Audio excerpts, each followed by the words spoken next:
முதல்ல நான் வேலூர் மக்கள் அனைவருக்கும் எனது வணக்கத்தை தெரிவித்துக் கொள்கிறேன். நாளைய தினம் மரியாதைக்குரிய பாரத பிரதமர் ஸ்டார்ட் பண்ணலாமாப்பா? பாரத பிரதமர் அவர்கள் வருகிறார்கள்.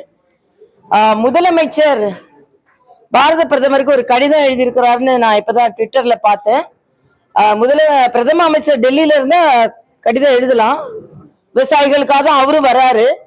விவசாயிகள் இயற்கை விவசாயத்து மேல உள்ள நன்மைகளும் விவசாயிகளுக்கு எந்த அளவிற்கு ஊக்க சக்தியாக இருக்க வேண்டும் என்பதற்காக வராரு. ஆனா முதலமைச்சர் இப்போ அந்த ஈகோவை எடுத்துக்கொண்டு அவரை நேரடியா சந்திக்காம அவரை வரவேற்காம கடிதத்தை ஒரு அறிக்கையாக வெளியிடுவது சரி கிடையாது. ஏனென்றால் புரோட்டோகால் படி முதலமைச்சர் அவர்கள் பிரதமர் வந்தால் அது நம்ம வந்தாரை வரவேற்கும் தமிழகம். அதுல வரவேற்கிறதுக்கு கூட நீங்க இந்த ஈகோவா பார்த்து கேசிஆர்னா கவர்னரா இருக்கும்போது இப்படிதான் வந்தா வரவேற்க மாட்டாரு, இன்னைக்கு வரவேற்க வாய்ப்பே அவருக்கு இல்லாம போயிடுச்சு. அதனால நமக்கு எவ்வளவு மாற்றுக் கொள்கை இருந்தாலும் நாம கொடுக்கின்ற ஒரு மரியாதையை கொடுத்து ஒரு நட்புறவோடு நாம் அரசியலை அணுக வேண்டும் என்பது எனது முதல் பதிவாக இருக்கிறது. வேற என்ன சொல்லுங்க? நீங்க அந்த மாற்று கருத்து இருந்தாக்க வரவேற்கணும் அப்படின்னு சொல்றீங்க. அந்த மாற்று கருத்து மாற்று கொள்கை இருக்கும்போது தமிழ்நாட்டுக்கு தேவையான திட்டங்கள் நிதியில தாராளமா கொடுக்கலாம். நல்ல தாராளமா தான் இருக்கு. இதுல கொடுக்கலன்னு சொல்றதே தவறான ஒரு பிரச்சாரம். நான் கேட்கிறேன், நீங்க நிதி ஆயோக் கூட்டம் என்பதுதான் நம்மளோட நிதி பகிர்வை அதிகாரிகள், மத்திய அமைச்சர்கள், பிரதம அமைச்சர் அவர்களோடு கலந்து ஆலோசிப்பது. அந்த நிதி ஆயோக் கூட்டத்துக்கே நம்ம முதலமைச்சர் போகல. ஆக இப்படி நம்ம சரி, நான் கேட்கிற உங்களுக்கு என்ன கோரிக்கை இருந்தாலும் பிரதம அமைச்சரை வரவேற்று அவரை கோவையில சந்தித்து தனது கோரிக்கையை வைக்கலாம்ல. நம்ம ஊருக்கு வரும்பொழுது அவர்களை வரவேற்காமல் இருப்பது தமிழ் கலாச்சாரமா அப்படின்னு ஒரு கேள்வியை கேட்கிறேன். என்ன உங்களுக்கு கோரிக்கை இருக்கலாம்? அப்போ மற்ற கட்சியை சார்ந்தவர்கள் இருந்தா கூட இந்த கேரளாவா இருக்கட்டும், கர்நாடகாவா இருக்கட்டும், எல்லாரும் சென்று வரவேற்கிறாங்கல்ல. ஆக இந்த வேற்றுமையை நீங்கள் காண்பிக்க வேண்டாம். பீகார் என்ன நமக்கு சொல்லி கொடுத்திருக்கிறது? மத்திய மாநில அரசுகள் இணைந்து பணியாற்றினா மக்களுக்கு நல்லது நடக்கும். அந்த மக்களுக்கு நல்லது நடக்கும்போது மக்கள் நிச்சயமாக வாக்களிப்பார்கள் என்பதை தான் பீகார் நமக்கு காண்பித்திருக்கிறது. அதனால முதலமைச்சர் மறுபடியும் இந்த மோதல் போக்கை கடைபிடிக்காமல் நம் தமிழகத்திற்கு வரும்பொழுது நம் வரவேற்கும் நம் பண்பை வெளிப்படுத்த வேண்டும் என்பது எனது கருத்து. ஏன்னா நம்ம தமிழ் பண்பே வேறு மாநிலத்திலிருந்து வரும்பொழுது அதை வரவேற்பது நம் தமிழ் பண்பு. எது உங்களை தடுக்கிறது? நான் கேட்கிறேன், எது உங்களை தடுக்கிறது? அவரு பிரதம அமைச்சர், நீங்க ஒரு முதலமைச்சர், ஏன் அங்க போய் வரவேற்பது உங்களை தடுக்க? நீங்க ஒரு மாவட்டத்துக்கு போனீங்கன்னா அந்த மாவட்ட அமைச்சர் வரவேற்கிறார், கலெக்டர் வரவேற்கிறார், எஸ்பி வரவேற்கிறார். அப்போ அவங்க உதாசீனப்படுத்தினா எப்படி இருக்கும்? அதனால இந்த தமிழ் கலாச்சாரத்தை நீங்கள் பின்பற்ற வேண்டும் என்பது எனது கோரிக்கையாக இருக்கிறது. திருத்தம் போதிய பயிற்சி கொடுக்காம அவசரமா செய்யறாங்க அப்படின்னு சொல்றாங்க. ஏன் அவசரம்? அதாவது அவசரமே இதுல சந்தேகம் நிறைய இருக்குது. இல்ல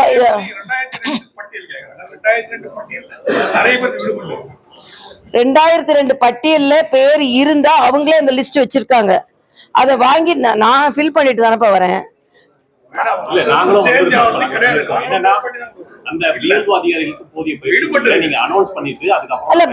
அதிகாரிகளுக்கு போதிய பயிற்சி கொடுக்காதுன்னா அப்படிப்பட்ட அதிகாரிகளை கொடுக்காதது தமிழக அரசின் தவறு.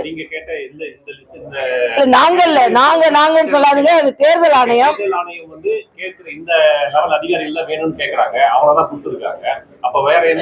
இல்ல அவங்க அந்த அளவுக்கு கொடுத்திருக்காங்க. நேற்று ஏன் போராட்டம் நடத்துறாங்க?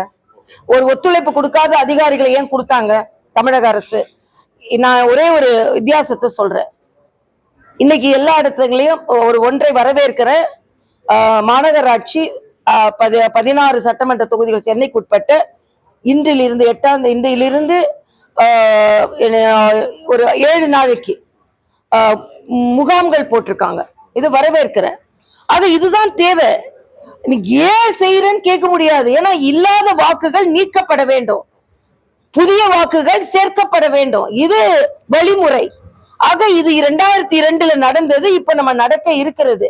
அதனால இது வேண்டான்னு சொல்ல முடியாது. ஏன்னா தேர்தல் ஆணையம் அரசியலமைப்பு சட்டத்தின்படி என்ன இருக்கிறது என்றால், தேர்தல் ஆணையம் ஒரு முறை தனது வாக்காளர் பட்டியலை திருத்த வேண்டும் என்று நினைத்தால் அதற்கு முழு உரிமை இருக்கிறது என்பதைத்தான் நம்ம அரசியலமைப்பு சட்டம் சொல்கிறது. அதனாலதான் இந்த அவசரமான கேள்வி. அவசரம் இல்லையே, தேர்தலுக்கு முன்னாலதானே பண்ணணும், தேர்தலுக்கு முன்னாலதானே பண்ணணும். நான் கேக்குறேன், தப்பு இருந்தா படிச்சுமைனா அதெல்லாம் அதெல்லாம் இல்லப்பா தம்பி. பீகார்ல சிறப்பா நடைபெற்று இருக்கிறதா இல்லையா அதை சொல்லுங்க. 64 லட்சம் வாக்காளர்கள் நீக்கப்பட்டார்கள் சொன்னீங்களே, தப்புன்னு சொன்னாரே ராகுல் காந்தி. ஒரு வாக்காளராவது வெளியே வந்து ஏன் வாக்கு இல்ல 64 லட்சத்துல நான் ஒருத்தர் சொன்னாங்களா? சொல்லல. அவங்களோட வேட்பாளர்களே இது முறையா நடைபெறல, அதனால எங்களுக்கு மறுவாக்கு பதிவு வேணும்னு பீகார்ல சொல்லல.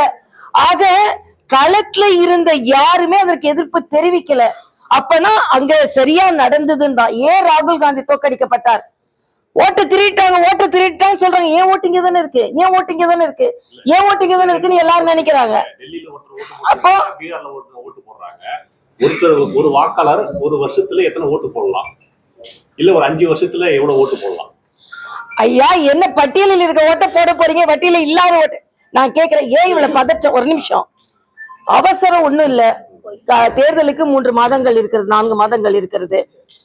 கரெக்ட் பண்ணிட்டு தானே தேர்தலை சந்திக்கணும். நீங்க கள்ள ஓட்டு போடுவீங்க, அதுக்காக 2026ல அவங்க அதை விட்டுட்டு கள்ள ஓட்டெல்லாம் போட வச்சுட்டு, இறந்தவங்க ஓட்டெல்லாம் போட வச்சுட்டு, நீங்க ரெட்டை ஓட்டெல்லாம் போடுவீங்க, கள்ள ஓட்டெல்லாம் போடுவீங்க, போட்டுட்டு 2026 தாண்டி தேர்தல் நடத்தணுமா? இல்ல. எந்த ஒரு நிகழ்வு நடத்தினாலும் அதுக்கு முன்னால சரி செய்துட்டு தானே நிகழ்வை நடத்தணும்.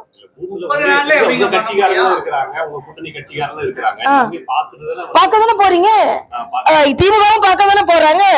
உத்தேச பட்டியல் வெளியிடப்பட போகிறது. அந்த வெளியிடப்பட போகிறத திமுக பார்க்க போறாங்களா, காங்கிரஸ் பார்க்க போறாங்களா, தாவேகா பார்க்க போறாங்களா? உள்ளே பூட்டி வைக்கிறாங்க. ஓகே, உங்களுக்கு வேண்டிய பட்டியல் இல்ல, பேர் இல்லன்னு சொல்ல மாட்டீங்களா? இல்லையா? தேர்தல் ஆணையம் கேட்க ஓப்பனா நடக்க போகுது. அது ஓப்பன். இப்ப நாங்க பாருங்க, எஸ்ஐஆர் பத்தி ஒரு புத்தகம் எழுதியிருக்கேன். எல்லாத்துக்கும் இதுல பதில் இருக்கு, நான் வேணா கொடுத்துட்டு போறேன். அதனால டெக்னாலஜி 2026ல 4 மாசம் நடத்துனீங்க, இப்ப ஏன் 1 மாசத்துல நடத்தீங்கன்னா? இப்ப டெக்னாலஜி வளர்ந்துருச்சுப்பா. அன்னைக்கு அம்மியை பத்தி அரைச்சிட்டு இருந்தோம், நீங்க மிக்சில 1 நிமிஷத்துல அரைக்கல இல்ல சட்னி. அத மாதிரிதான் தேர்தலுக்கு முன்னாலதான் நடத்தணும். தேர்தலுக்கு முன்னாலதான் பொய் வாக்காளர்கள் நீக்கப்பட வேண்டும். தேர்தலுக்கு முன்னாலதான் போலி வாக்காளர்கள் நீக்கப்பட வேண்டும். கட்டாயம் 15 நாளா இருந்தா கூட தேர்தலுக்கு முன்னால் தான் இது நடத்தணும். தேர்தல எல்லாம் நீங்க பண்ற எல்லா குற்றச்சாட்டும் செஞ்சுட்டு அதுக்கப்புறம் தேர்தலுக்கு பின்னால நடத்த முடியாது. நீங்க அஸ்ஸாம்ல ஏன் நடத்தல? அஸ்ஸாம்ல நடத்த போறாங்க. இந்த 1ஆம் தேதியில நடத்த போறாங்க. அதுக்கு முதலமைச்சர் வாழ்த்து சொல்லி இருக்கிறார். தேர்தல் ஆணையம் எங்க மாநிலத்துக்கு வாங்க, என்னென்ன உதவிகள் உங்களுக்கு செய்ய முடியுமோ நாங்க அதை செய்யறோம் அப்படின்னு சொல்லியிருக்கேன். ஏன்னா தேர்தல் அங்க என்னன்னா, அங்க வந்து வாக்குரிமையில சில பிரச்சனைகள் இருக்கிறது. சுப்ரீம் கோர்ட்லனால தான் அறிவிக்காம இருந்தாங்க, அது இன்னைக்கு அறிவிச்சுட்டாங்க. அப்ப நம்ம முதலமைச்சர் என்ன செய்யணும்? இது ஒண்ணும் பாஜகவோட திட்டம் கிடையாது, இது வந்து தேர்தல் ஆணையத்தோட திட்டம். அதனால இன்னைக்கு வந்து தேர்தல் ஆணையத்தோட உறுதுணையா இருந்து நாம எல்லாருமே, தேர்தல் ஆணையம் சொல்லிட்டாங்க 50 நாங்க விநியோகிச்சிட்டோம். ஒரு வாக்கு முகவர் BLA 2 50 பேரை கூட நீங்க ஃபில் பண்ணி கொண்டு வரலாம். நம்ம அதுக்கு வேலை செய்வோம். எல்லா கட்சியிலும் BLA 2 இருக்காங்களே, அதுல ஏன் உங்களுக்கு குறை? என்ன பிரச்சனைனா, இன்னைக்கு திமுக தொடர்ந்து வெற்றி அடைந்ததற்கு காரணம் போலி வாக்காளர்கள். அது கொளத்தூரே அதற்கு முன்னுதாரணமாக இருக்கிறது. அதனால போலி வாக்காளர்களை நீக்கும் போது நேர்மையான வாக்காளர்களை நம்பி போட்டி போட்ட கட்சிகள் அதை வரவேற்கிறது. போலி வாக்காளர்களை நம்பி வெற்றி பெற்ற கட்சியான திமுக, அதன் கூட்டணி காங்கிரஸ் அதை எதிர்க்கிறது. இதுதான் பட்டவர்த்தமான உண்மை. ஏன்னா அண்ணன் செல்வ பெருந்தகை இப்படி காமிப்போம் இல்லைன்னா இப்படி காமிப்போம் அப்படின்றாரு. பீகார் இப்படி காமிச்சிருச்சு அவருக்கு, அதே மாதிரிதான் தமிழகமும் இப்படிதான் காமிக்க போகுது. அதனால நீங்க வந்து நேர்மையா நடக்குது. இப்ப நான் வரைவு வாக்காளர் பட்டியல் வெளியிட போறாங்களா இல்லையா? வெளியிட போறாங்க. என் பேர் இல்லைன்னா சொல்ல போறாங்க, என் பேர் இருந்ததுதான் சரின்னு சொல்ல போறாங்க. இதுல என்ன? அதனால இறந்தவர்கள் எல்லாம் என்ன நிம்மதியா சொர்க்கத்துல இருப்பாங்க. ஏன்னா அவங்கள புடிச்சிட்டு வந்து இழுத்து அவங்கள தேர்தல் ஓட்டு போட வச்சிட்டு இருந்தாங்க திமுக காரர்கள் என்பது எனது கருத்து. செயல்படுத்தக்கூடாதுன்னு மம்தா பானர்ஜி வந்து மக்களை திரட்டி போராட்டம் நடத்த போறாங்க. ஆனா தமிழக அரசு திமுக அரசு ஒப்புக்காக ஒரு போராட்டத்தை நடத்திட்டு எஸ்ஐஆரை தீவிரப்படுத்துறதுக்கான காரணம் என்னன்னு சீமானுக்கு கேள்வி எழுப்பினார். இல்ல சீமான்ட்டே நான் ஒண்ணு சொல்றேன், ஏதாவது இது எஸ்ஐஆர் ஏதோ பாஜக ஆதரவா இருக்கிற மாதிரி இல்ல.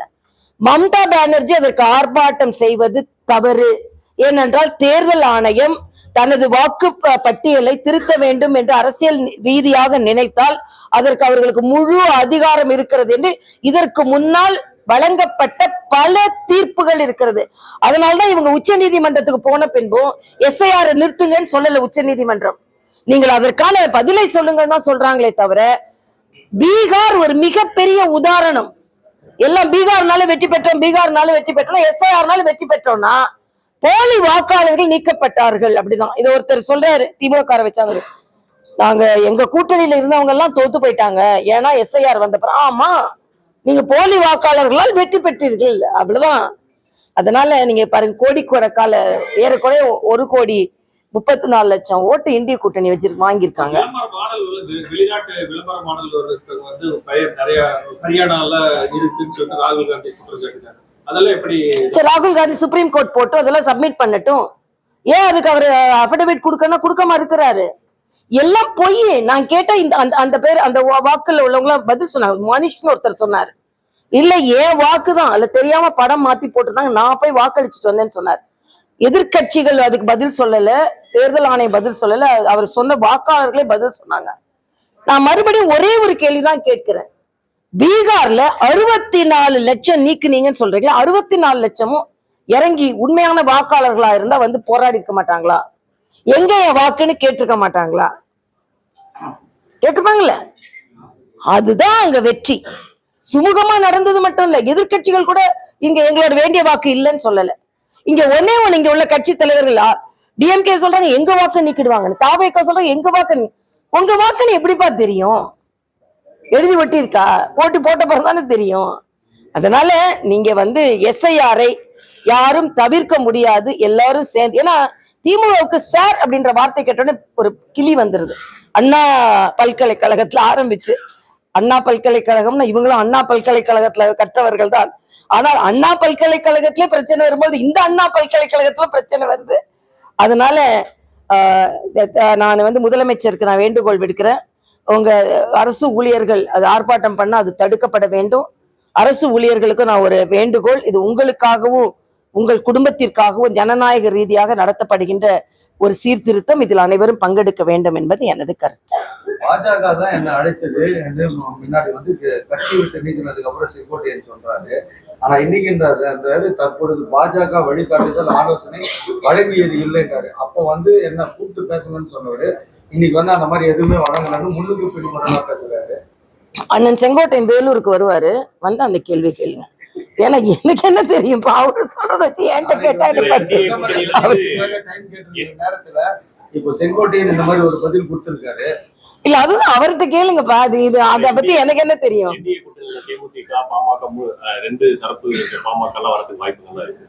இல்ல எங்க கூட்டணியில இப்போ தேசிய ஜனநாயக கூட்டணி நிச்சயமா வெற்றி பெறும், அதுல எந்தவித மாற்று கருத்தும் இல்லை.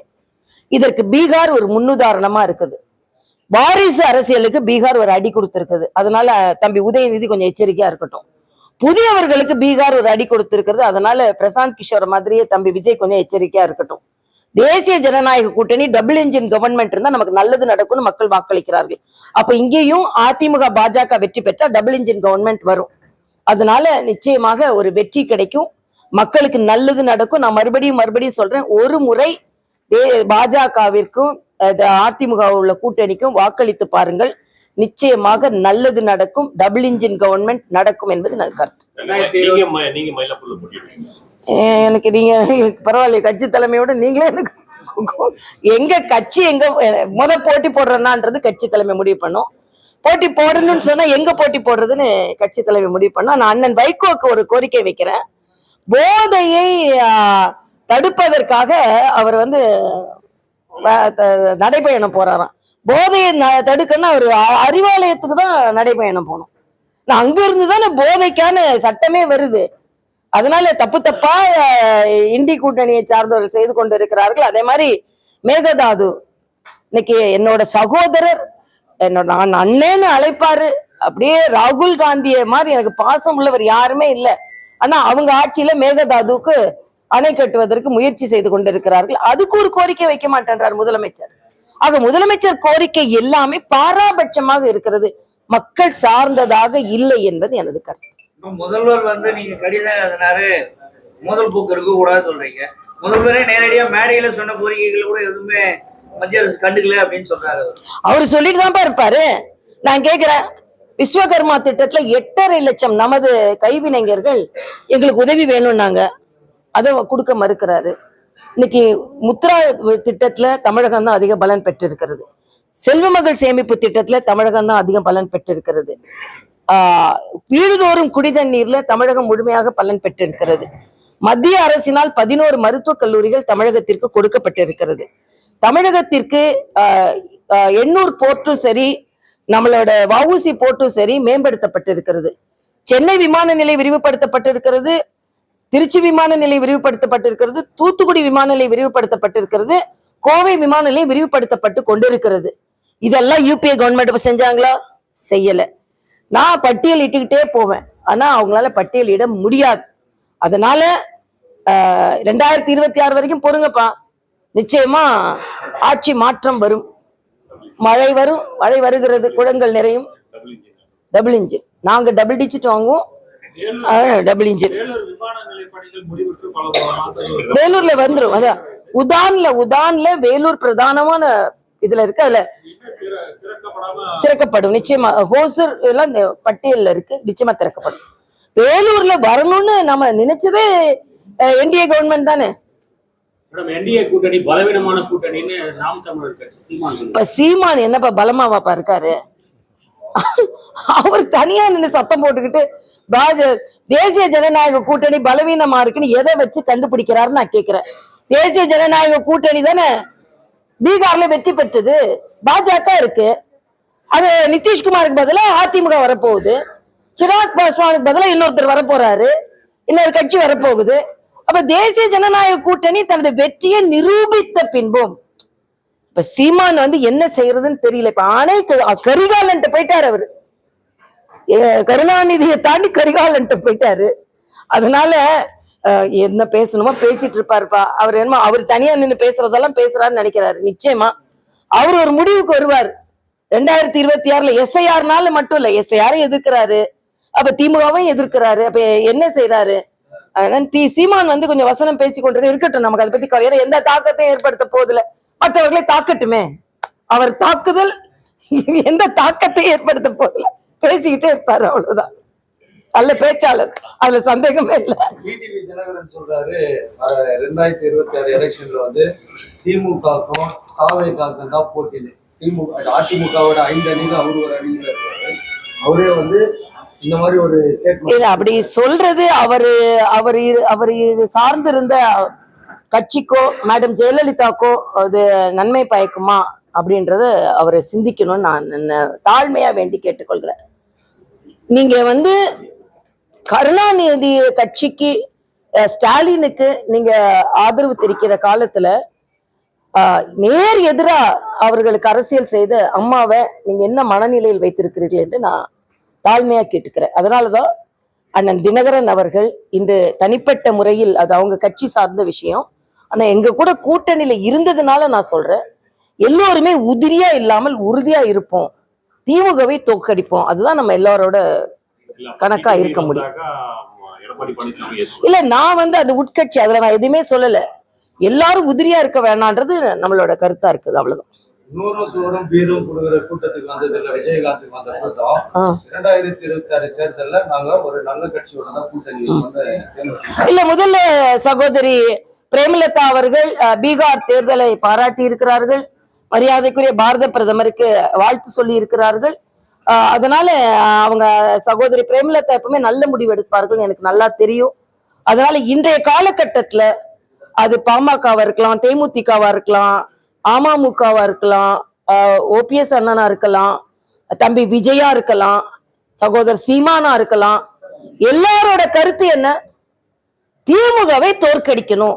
அப்ப திமுகவை தோற்கடிப்பதற்கு என்ன வியூகம் அமைக்கப்படுமோ அந்த வியூகத்திற்குள்ள எல்லாரும் இருந்தா நல்லதுன்றது எனது தாழ்மையான கருத்து. ஏன்னா தனித்தனியா நம்ம திமுக தோக்கடிக்கணும்னு நினைச்சா முடியாது. ஆக அந்த வியூகத்துக்குள்ள நாம எல்லாரும் இணைந்து ஏதோ ஒரு வகையில இணைந்து திமுகவை தோற்கடிக்கணும் அப்படின்ற ஒற்றை குறிக்கோள் நமக்கெல்லாம் இருக்கணும். ஏன் திமுகவை தோற்கடிக்கணும்னா 1000 ரூபாய் மக்களின் உரிமை தொகை பெண்களுக்கு கொடுத்து விட்டு பெண்களின் உரிமை பறிக்கப்படுகிறது. பெண்கள் பாதுகாப்பாக இருக்க வேண்டும் என்ற உரிமை பறிக்கப்படுகிறது. 1000 ரூபாய் கொடுக்குறாங்க. அந்த 1000 ரூபாய் அண்ணன் சாயந்தரம் டாஸ்மாக் கூட்டு எடுத்துட்டு போயிடுவாரு. அக்கா மகளை வெளியே வீட்டுக்கு வெளியே அனுப்ப கஷ்டப்படுறாங்க. ஏன்னா பாதுகாப்பு இல்லை. நீங்க பஸ்ல இலவச பயணம் கொடுத்துட்டு அந்த பஸ்ல போற பெண்ணுக்கு பாதுகாப்பு இல்லை. இப்ப என்ன ஒரு நிலைமை தமிழ்நாட்டுல இருக்கு. ஆக பெண்கள் எல்லாம் திரண்டு முற்றிலுமாக மதுவிலக்கு கொடுத்ததுனால பீகார்ல பெண்கள் எல்லாம் நிம்மதியா இருக்கிறாங்க. அதனால எல்லோருமே திமுகவை தோற்கடிக்க வேண்டும் என்று நினைக்கும் எல்லோரும் ஒரு வியூகத்திற்குள் வர வேண்டும் என்பது எனது தாழ்மையான கருத்து. எல்லாரும் இவங்க வரக்கூடாது, அவங்க வரக்கூடாது, இப்படி வரக்கூடாது, அப்படி வரக்கூடாது சொல்லிட்டு திமுகவை வர வைப்பது சமுதாயத்திற்கு நல்லது அல்ல. அதனால யாருக்கு யாரும் போட்டின்னு இப்ப கணக்கு சொல்லிக்கிட்டு இருக்கிறதை விட எந்த போட்டியில் யார் தோற்கடிக்கப்பட வேண்டும், திமுக தோற்கடிக்கப்பட வேண்டும். இது சமுதாயத்தில் உள்ள ஒரு கட்டளை. என்னென்றால் சமுதாயத்தில் மக்கள் சிரமப்பட்டு கொண்டிருக்கிறார்கள், உண்மையிலே சிரமப்படுறாங்க. அதனால எல்லோரும் சிந்திக்க வேண்டும் என்பது எனது கருத்து. சரி, சட்டமன்ற தொகுதியில புதிய நீதி கட்சி போட்டியிடும் சொல்லியிருக்காரு. ஆனா நான் போட்டியிட மாட்டேன், புதிய நீதி கட்சி போட்டியிட இல்ல. அதெல்லாம் கூட்டணி கட்சிகளை பத்தி இடம் பற்றி எல்லாம் எங்களை மத்திய தலைமை தான் முடிவு பண்ணுவாங்க. ஈவன் கூட்டணி பத்தி எங்க மத்திய தலைமை தான் முடிவு பண்ணுவாங்க. ஆனா ஒரு கட்சியோட தொண்டரா என்னோட கருத்து என்னன்னா, நம்ம கூட்டணி ஆளும் கூட்டணிய தோக்கடிக்கணும் அப்படின்னு அண்ணன் செல்வ பெருந்தகை சொல்ற மாதிரி இப்படி பார்ப்போம், இல்லைன்னா இப்படி இருப்போம்னு சொல்லாம இப்படி ஆயிட்டு இருக்கீங்க. அது ஸ்டாலின் அவர்களும் கொஞ்சம் சிந்திக்க வேணும். காங்கிரஸ் இப்படி ஆயிட்டு இருக்கு, அதையும் சிந்திக்க வேண்டும் என்று கேட்டுக்கொள்கிறேன். திமுக கூட்டணி ஒற்றுமையா பலமா இருக்குது. நாங்க கொள்கை எதிர்த்தோம் சொல்லிட்டு அன்பில் மகேஷ் அமைச்சர் சொல்லியிருக்காரு. அன்பில் மகேஷ் இன்னைக்கு ஒரு டாக்டர் பட்டம் வாங்கியிருக்காரு. அதுக்கு அது சரி. அதே மாதிரி மத்தவங்களும் டாக்டர் பட்டம் வாங்குறதுக்கு அவர் ஊக்கப்படுத்தணும். இன்னைக்கு இருக்கிற திமுக கூட்டணி பலமா இருக்குதான்னு நீங்க பாருங்க. அண்ணன் திருமாவளவன் அறிவு திருவிழாவுக்கு போல மறந்துட்டேன்றாரு. அப்ப உடனே உதயநிதி போய் அவரை போய் பாக்குறாரு. இப்ப கம்யூனிஸ்டுகள் சாம்சங் தொழிற்சாலை பிரச்சனை இன்னும் முடியலன்றாங்க. இங்க என்னது தூய்மை பணியாளர்களுக்கு உணவு கொடுக்கறேன்னு சொல்றாங்களே தவிர அவங்க சம்பளம் இன்னும் சரியா கொடுக்கல. அதனால கம்யூனிஸ்டுகள்லாம் வருத்தத்துல இருக்காங்க நான் நினைக்கிறேன். ஏன்னா அவங்க வெளியே பேசுறாங்க, அறிவாலயத்துக்கு போன பெட்டி பாம்பாய் அடங்கி விடுகிறார்கள். என்ன பண்றதுன்னு தெரியல. அதனால அங்கேயும் திமுக கூட்டணி பலமாதான் இருக்குன்றத நான் ஒத்துக்கல. நிச்சயமாக அதில் பிரச்சனை வருவதற்கு வாய்ப்பு இருக்கிறது. பீகாரின் தாக்கம் அங்கே கூட்டணியிலும் இருக்குன்றது எனது கருத்து.